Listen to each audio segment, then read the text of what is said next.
नांदेडची आत्या आली लय रागात दिसाली ग माय. बाई अचानक आले आणि तड चढत आले. तडतडच येतो. दादा नाही का आनंदनगरला फ्लॅट घेतल्यानंतर मला भनक लागू दिली नाही. हळू बोला, मध्ये या. हे घ्या पाणी पिया आणि थंड व्हा. पाणी प्यायला नाही मी तर हिस्सा घ्यायला आलो. हिस्सा होय हो वहिनी. दादानं म्हणा आनंदनगरला 20 लाखाचा फ्लॅट घेतला. आम्हाला पत्ता लागू दिला नाही, काही विचार सुद्धा नाही. तुम्हाला का लय विचारते? अरे देवा, आम्हाला कसं काय विचारतील? म्हणजे आमचा हिस्सा आहे त्याच्यामध्ये. लावू माझ्या वकिलाला फोन लावू? नाही थांबा तुमच्या दादाला फोन करतो.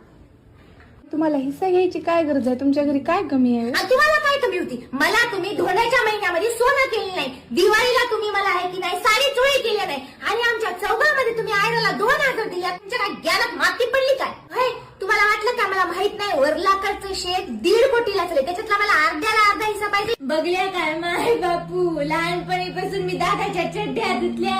दादा इथं फुटकी कपडे द्यायला तयार नाहीये.